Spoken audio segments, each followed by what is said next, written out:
this thing. Yeah, this is a thing that happened. Pick a side, YouTube. I'm not sure if any of you know what this is. This is a massive controversy thing that happened over the last couple of days from Mamamax. Here, let's click on the actual video. So basically, if I remember correctly, this video's in 3 parts. There's the first 3. All right, we'll watch the first 3 minutes of the video so you can see what it's all about. I hate when people make synopses on videos that literally explain it in 3 minutes anyway.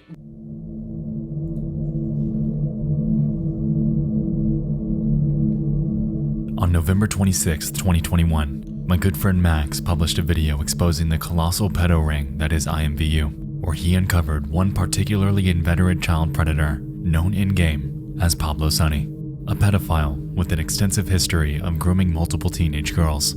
And to no one's surprise, YouTube tore it down like none of it ever happened. Bruh, YouTube's so annoying! The fickle thing about it, though, is that the video was cut and censored in accordance with the community guidelines, manually reviewed by your staff in order for the family-friendly shell that remained to be available on your platform, even if age-restricted. I myself have personally seen the entire video, and there is not one timestamp you can find that does anything even remotely illicit, especially— Bro, dude, the amount of times I get strikes for videos that are like, YouTube watches it, they review it, they monetize it, I upload it. Strike!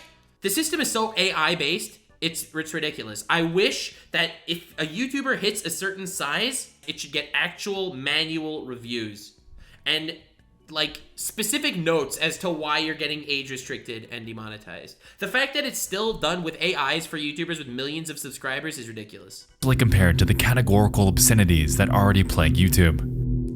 And for one— Bruh, also, the fact that naked yoga is allowed on YouTube because it's technically exercise as opposed to, you know, sex, nudity, and gratification is ridiculous. What?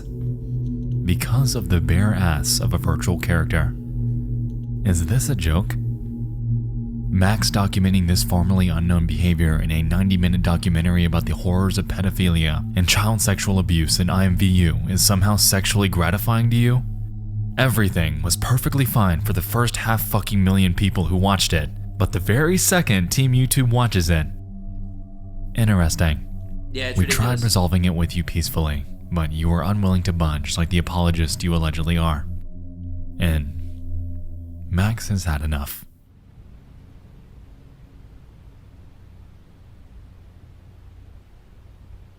Just fucking kidding.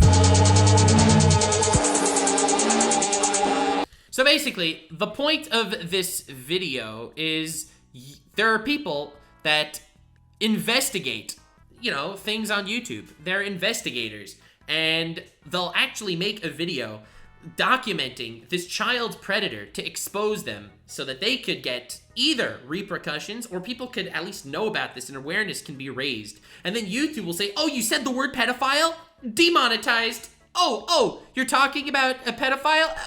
A community strike. And they basically take down investigative journalists that are genuinely doing good things for society because YouTube's system is so broken.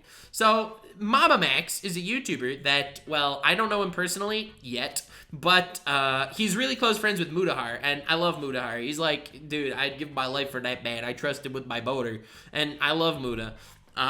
So Muda knows him and trusts him, so I, by osmosis, do as well. Anyway, pick a side. YouTube is basically, if someone makes an investigative piece about a video and the investigation gets taken down by YouTube, it's almost like YouTube is siding with the pedophiles as opposed to the investigators, which is obviously not the case. YouTube isn't supporting pedophilia.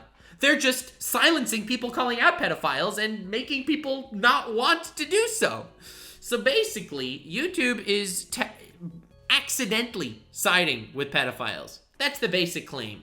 Anyway, he then has 20 minutes of different YouTuber cameos, people popping in here talking about how broken the system is. YouTube fixes dislikes because they care about YouTubers and shiz, but then they go ahead and freaking shut down all forms of investigative journalism, making people just not want to look into it at all. They're basically giving the pedophiles a platform and not allowing self-policing on the system. And that's really bad, and I wish that YouTube would fix this. Anyway, here's where it gets a little bit more sussy in his video.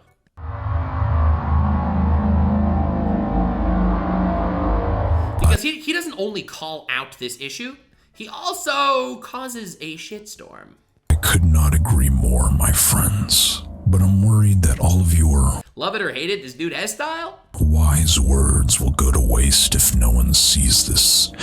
So let's all go ahead and forcefully drag everyone down with us, starting with the following people.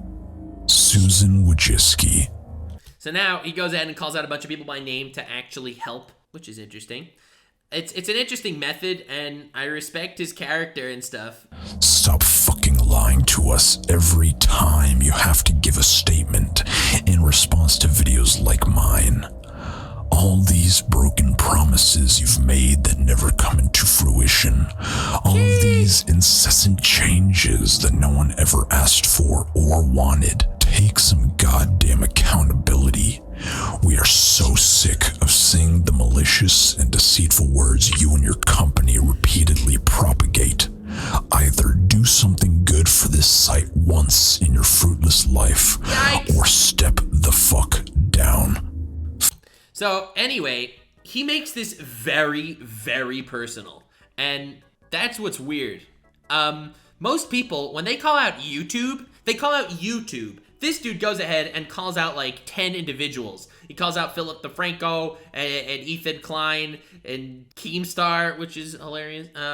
Keemstar, of course, answered right away because that's his type. He also calls out Charlie to make a video about it. He calls out Shane Dawson to make a video about it, and Chris Hansen. And then he goes on this little interesting tangent where he exposes Corpse for being like a shitty guy and says, "I'll forgive you if you use your platform to talk about, you know, the issues here." I felt like this was a little interesting. It's a little heavy-handed, making this personal with so many people. So anyway, I found this part of the video a little bit sussy-wussy. It's a little bit heavy-handed. I think the whole idea for a tagline, pick a side YouTube, is really weird.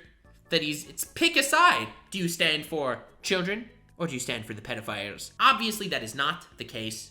YouTube doesn't stand for pedophiles. They just have a really bad system.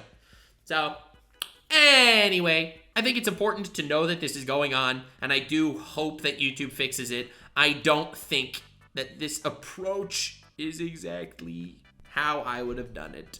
Anyway, that's my take.